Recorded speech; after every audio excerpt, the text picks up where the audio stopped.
So we're going to work on 1-point perspective drawing again. We're going to draw this shape. You can see if we look at it, it's got this section on the bottom that's 3 by 2, and the entire height is really, for the whole thing, is 2 units tall.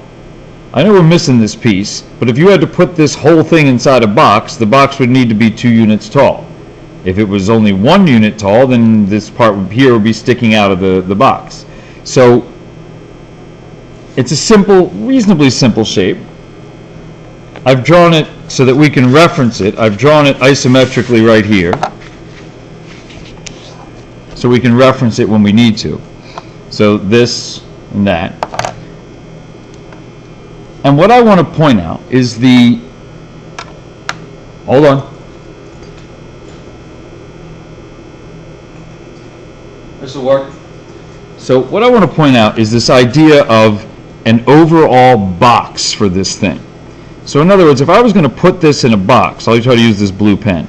It would be, or blue pencil. That box would look like this. It would be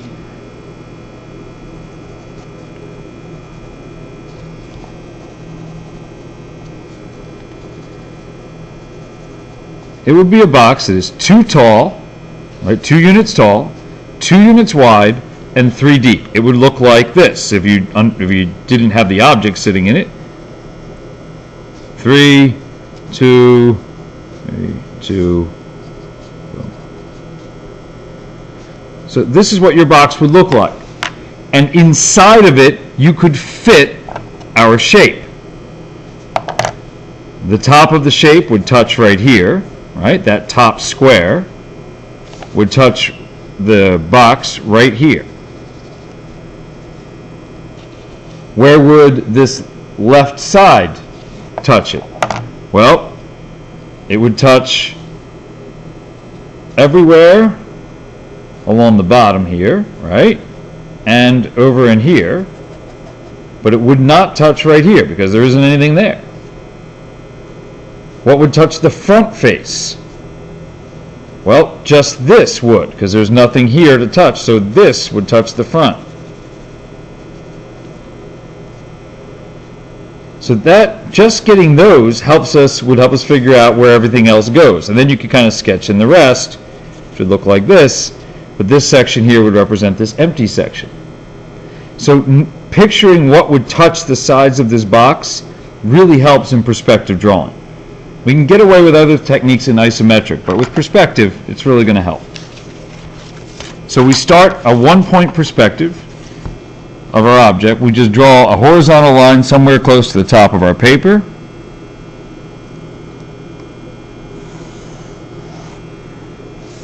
And we put a point somewhere. I'll be consistent. The other one we were on the left, so I'll put this one on the left as well. Like right there. Pick it off to one side. So this is our vanishing point. In 1-point perspective, we draw the front of the object. You know what? I'm going to move my vanishing point, because if you look at my isometric drawing, I'm looking at the left side, so let's put the vanishing point over here on the right. Let's make this the vanishing point, shall we? Yes, and we will call this the front, right here. This is the right side, and this is the top. Okay, so this is going to be our front. And we're going to start with that part, that face, the front. But our box is going to sit, let's see. So we'll draw a box that is going to be 2 units up and 3 units wide. This front of that box there. So let's make our drawing, by the way. Let's double up the blocks. So we'll go, this will be 1 block, 2 blocks tall, and we said 3 blocks wide, so 1 block, 2 blocks, 3 blocks. I'm going to use 2 squares per block. We've done that kind of thing before. I think in this case it'll help make it larger. And then I'm going to trace that back to the vanishing point.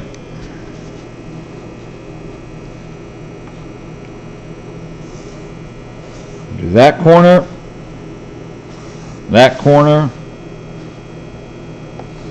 in that corner. Could do this. I'll do it and we'll see if it makes it confusing or not. How about that? We'll see if it helps. But now,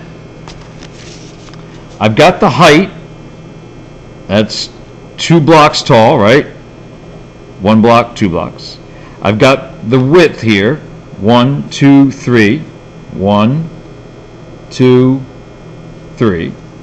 Now, how far back do I go? I'm supposed to go back 2 blocks, quotation marks, blocks. Well, we're going to have to estimate that. Because I'm really not going to try to measure that off. I'm just going to go, we figure it's not going to look as long, so I might go just somewhere in here. I'll keep it simple. I'll do that. So I want to make the depth of this right there. So you have a little bit of leeway as to how deep you want to make this look on your drawing. If I don't like it later on, I could change it. Like right now, I'll stick with it, but we'll see how it goes. By putting it here, though, I do kind of help myself. That means this halfway point is right here. So keep that in mind as well. In fact, here I'll make little marks on it. So here, here. These little tick marks will help us figure out where things are. So here's halfway back. There we go. So now let's figure out what is touching each side. For example, the front. What's touching the front of our imaginary box? Well, this part is, here, I'll go green. This green part right here is touching the front of our box. Oops, not over far enough. There we go. It would be touching everywhere here. I hope the green doesn't make things harder in the long run, but it would be touching everything right in there. This corner right here would not be touched. I need more colored pencils.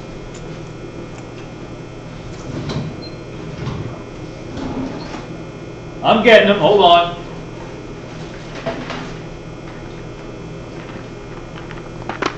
Alright, I got more colored pencils. We're good.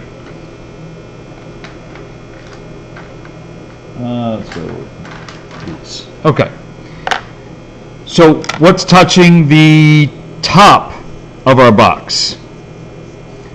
Well, this right here. I'll do this in purple.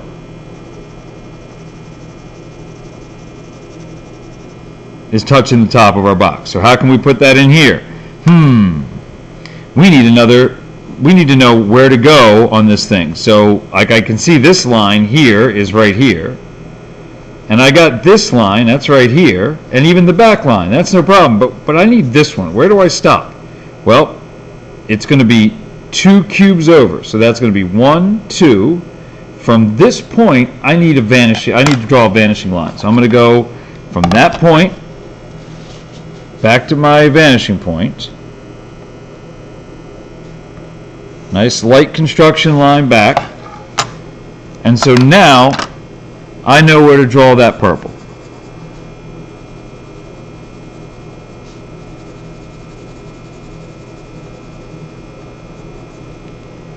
That represents this purple section right here. Notice there's a gap right here. Okay. Now we got to figure out, let's do in orange, what's touching this right-hand side of our box? Well, it's going to be this bottom piece right here. So that's going to be, looks like I need to draw another, because I don't know how high to go here. I don't have this line, so I'm going to draw another one of these construction lines. So if you're not sure where to go, a good rule of thumb is you probably need to draw a line back to the vanishing point. Now I see exactly where to draw this orange right here. Okay, so now I'm almost done.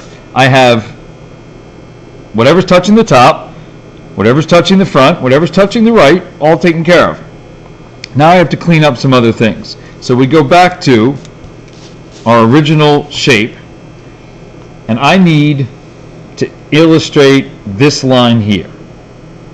And it goes from that junction, which is right there, to the vanishing point, back to that vanishing point.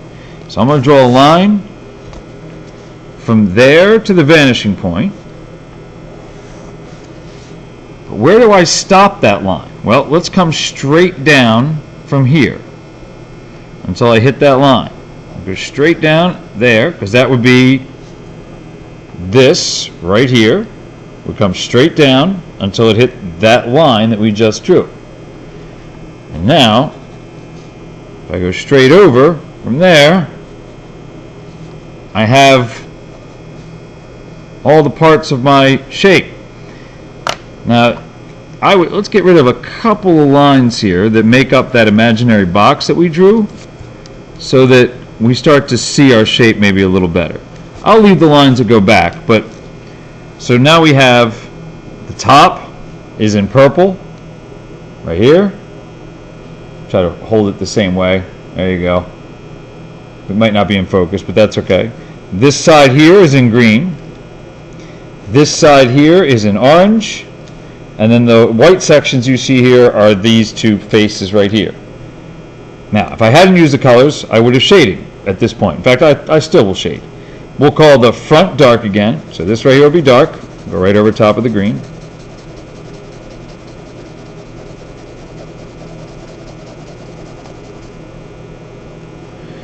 And let's see, the right sides will be light. And I don't know if I can erase these pencils. Color pencils are pain to erase. We'll call that light. You'll have to bear with me, but we'll call that light. The tops here and here will be light. Medium, okay. So I would suggest maybe that you try the same shape in your engineering notebook, but try it from this angle instead. Try it so that, I guess they would call it the front left top view. And just to try something a little bit different and see if you can draw it. Maybe draw with a different vanishing point up here instead.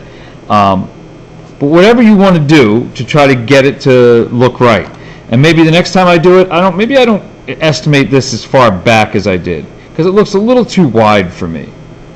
I wouldn't take off if you did it. This would be an excellent drawing. I'm thinking next time I might cut it off a little earlier. And in this situation, by the way, I know the graph lines here in the graph paper can sometimes get in the way of what we're looking at. I understand that. I wouldn't even mind even if you did some of them, just try them on a blank piece of paper so that those lines don't get in the way. That's fine.